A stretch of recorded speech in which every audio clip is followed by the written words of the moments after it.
India में हर साल 15 lakh engineers निकलते हैं, पर सिर्फ 10% को ही जॉब मिलती है।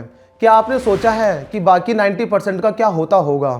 माइक्रोसॉफ्ट जैसी कंपनीज जहां रिकॉर्ड प्रॉफिट बना रही हैं, तो फिर ऐसा क्यों है कि वहां से एक ही दिन में हजारों एम्प्लॉयज़ को निकाल दिया जाता है?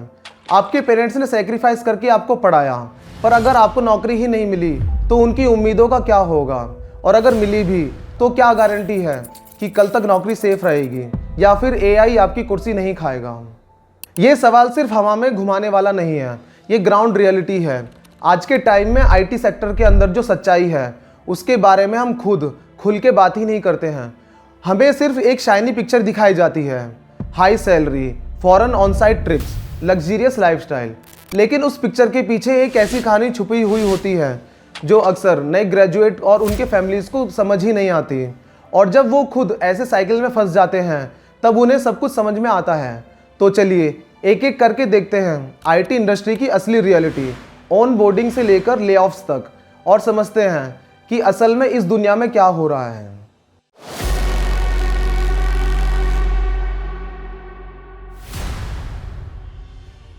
इंडिया में आईटी एक टाइम पे ड्रीम जॉब माना जाता था। पेरेंट्स अपनी पूरी सेविंग्स को कोचिंग और कॉलेज फीस पर लगा देते थे ताकि उनका बेटा या बेटी एक सिक्योर नौकरी ले सके। फ्रेशर सोचता है कि एक बार कैंपस प्लेसमेंट मिल जाए तो लाइफ सेट है, लेकिन जब तक ग्राउंड पर रियलिटी समझ आती है तो सब सपने धुंधले दिखाई देने लगते हैं। ऑन बोर्डिंग के लिए महीनों का वेट, बिना स्टाइपेंड के घर पे बैठे रहना, और जब फाइनली जॉब स्टार्ट होती है तो वर्कलोड और प्रेशर इतना ज़्यादा होता है कि बर्नआउट एक नॉर्मल चीज़ बन जाती है। सैलरी ग्रोथ भी स्टैग्नेंट होती है और आज के टाइम में प्रमोशन मिलना भी रेयर है। और सबसे पेनफुल वाली बात तो ये है कि जिस परिवार ने अपने सपने और सेविंग्स सेक्रीफाइस किए होते हैं उनके सामने बच्चे अपने आप को सिक्योर महसूस ही नहीं करते हैं। और फिर आती है वो चीज़ जिससे लोग सबसे ज़्यादा डरते हैं, और वो है लेऑफ्स। पहले के टाइम पे लगता था आईटी जॉब मतलब लाइफ टाइम सिक्योरिटी, लेकिन आजकल एक ही दिन में सब कुछ खत्म हो सकता है। माइक्रोसॉफ्ट में एक एम्प्लॉय जो 25 साल से कंपनी के लिए काम कर रहा था, एक एल्गोरिदम के रैंडम डिसीजन ने उसे ले ऑफ कर दिया, वो भी उसके 48th बर्थडे के दिन। टीसीएस ने खुद एक्सेप्ट किया कि 12,000 लोगों की जॉब्स जाने वाली हैं, और इसका रीज़न एआई नहीं बल्कि स्किल मिसमैच है। मतलब अगर आप नए टूल्स के साथ अडाप्ट नहीं करते तो कंपनी आपको रिप्लेस कर देगी।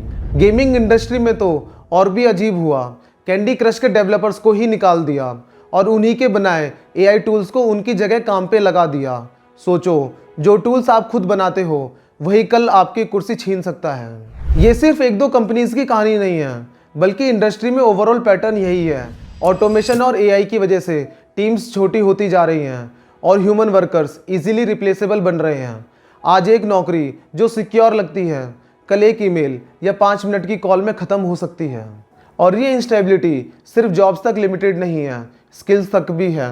आईटी में एक और साइलेंट रिवोल्यूशन चल रहा है, प्रोग्रामिंग लैंग्वेज शिफ्ट्स का। एंड्रॉयड डेवलपमेंट में जो जावा सालों तक राजा था उसे ऑफिशियली कोटलिन से रिप्लेस कर दिया गया। मेटा जैसा जायंट कंपनी ने अपना कोड बेस लार्ज स्केल पर कोटलिन में कन्वर्ट करना शुरू कर दिया। एप्पल ने भी कुछ ऐसा ही किया, ऑब्जेक्टिव सी को रिटायर करके स्विफ्ट को प्राइमरी बना दिया। मतलब आज अगर आप एक लैंग्वेज के मास्टर हो तो इसकी कोई गारंटी नहीं है कि वो 5 साल के बाद भी डिमांड में होगी। स्किल्स अपडेट करना अब लग्जरी नहीं, सर्वाइवल की नेसेसिटी बन चुका है। और जब इतनी अनसर्टेनिटी हो तो नेचुरली एक और प्रॉब्लम सबके सामने आती है, और वो है जॉब मार्केट का प्रेशर। हर जगह इंजीनियर्स ओवर सप्लाई है बट जॉब्स लिमिटेड हैं। पुणे में एक वॉक इन इंटरव्यू के लिए 3,000 इंजीनियर्स लाइन में लग गए, जबकि पोजीशन सिर्फ कुछ ही थी। और गुजरात का तो और भी ज़्यादा बुरा हाल है। गुजरात के बहरूच में सिर्फ 10 जॉब्स के लिए इतनी भीड़ लगी कि होटल की रेलिंग कोलैप्स हो गई। हर साल इंडिया में 15 लाख इंजीनियर्स ग्रेजुएट होते हैं, लेकिन उनमें से सिर्फ 10% को ही जॉब मिलती है। और अभी कुछ बीते सालों में कैंपस हायरिंग नंबर्स 20 ईयर्स के लोएस्ट पॉइंट पर आ गए। मतलब कंपटीशन काफ़ी ज़्यादा एक्सट्रीम है और जॉब सिक्योर करना लॉटरी जैसा हो गया है। और इन सब के बीच एक साइलेंट प्लेयर है जो सब कुछ बदल रहा है, और वो है आर्टिफिशियल इंटेलिजेंस। एआई एक तरफ प्रोडक्टिविटी का बूस्टर है और दूसरी तरफ ह्यूमन रिप्लेसमेंट। एक कंट्रोल्ड एक्सपेरिमेंट में गिटहब कोपायलट यूज़ करने वाले डेवलपर्स ने अपने टास्क 55% फास्टर कंप्लीट किए, मतलब एआई पेयर प्रोग्रामर आपकी स्पीड डबल कर देता है। आज एआई माइक्रोसॉफ्ट के कोड का 20 से 30% लिख रहा है, ऐसा माइक्रोसॉफ्ट के सीईओ ने खुद बताया। मतलब कम इंजीनियर्स, स्मॉलर टीम्स और फास्टर डिलीवरी। एक और रिसर्च हुई और उन्होंने भी शॉकिंग नंबर्स दिए, और उनकी रिसर्च में ये निकला कि on an average AI agents एक टास्क को 1/30 कॉस्ट में कर लेते हैं, जो एक यूएस बैचलर ग्रेजुएट अपने स्किल्स के बलबूते पर सेम टास्क को करता। इस रिसर्च ने यह भी बताया कि उनका क्लाउडी 3.5 सोनेट एजेंट ने बग फिक्स किया इन ORM लाइब्रेरी। और सबसे मज़ेदार बात यह थी कि बग को फिक्स करने की कॉस्ट $2 से भी कम आई, जबकि यही सेम काम ह्यूमन को करने में 2 घंटे लगे। अब ज़रा ये सोचो कि जब कंपनी के पास ये ऑप्शन हो कि सेम काम को कराने के लिए एक ह्यूमन को 2000 रुपये देना पड़े या एआई से वही काम 200 में करवाए, तो वो क्या चूज़ करेंगे? Of course by default AI को ही चूज़ करेंगे। इसके पैरेलल गवर्नमेंट पॉलिसीज़ भी इनडायरेक्टली जॉब मार्केट को शेप करती हैं। जब स्पेशल इकोनॉमिक जोन्स में रिलैक्सेशन आया, कंपनीज ने कॉस्ट कटिंग के लिए फ्लेक्सिबल वर्क अडॉप्ट किया। जब टैक्स हॉलिडे खत्म हुआ, आईटी कंपनीज ने इकोनॉमिक स्लोडाउन का रीज़न बताया और प्रॉफिटेबिलिटी पे प्रेशर आया। और कॉस्ट कटिंग के चक्कर में पहला स्टेप था हायरिंग फ्रीज करना और ऑनबोर्डिंग डिलेज करना। मतलब पॉलिसी चेंज का सीधा असर ये हुआ कि नए जॉब्स क्रिएट ही नहीं हुए, और जो ऑफर्स ऑलरेडी दिए गए थे उनका फ्यूचर भी अनसर्टेन बन गया। मतलब पॉलिसीज और रेगुलेशंस भी एक इनविजिबल प्रेशर बनकर एम्प्लॉय के करियर को इम्पैक्ट करते हैं। लेकिन पिक्चर सिर्फ डार्क नहीं है, इस इंडस्ट्री में इंस्पिरेशनल स्टोरीज भी हैं जो दिखाती हैं अगर आप अडाप्ट करते हो तो ग्रोथ अभी भी पॉसिबल है। नारायण मूर्ति का मंत्र सिंपल है, हार्डवर्क और कॉन्स्टेंट लर्निंग ही लॉन्ग टर्म सक्सेस का असली फॉर्मूला है। एक एम्प्लॉय जिसे ले ऑफ हुआ, उसने अपने आप को अपस्किल करके 210% सैलरी हाइक अचीव किया। एआई और डाटा साइंस में रीस्किलिंग करने वाले प्रोफेशनल को 65% सैलरी जंप मिला। माइक्रोसॉफ्ट एआई से ले ऑफ हुआ एक 25 साल का लड़का, म्यूजिक की हेल्प से उसे एनर्जी मिली और उसने कॉर्पोरेट वर्ल्ड को पूरी तरह से रिजेक्ट नहीं किया। लेकिन अब सिर्फ वो अपने टर्म्स पर किसी स्टार्टअप में जाएगा जो उसके पैशन और वैल्यूज से मैच करे।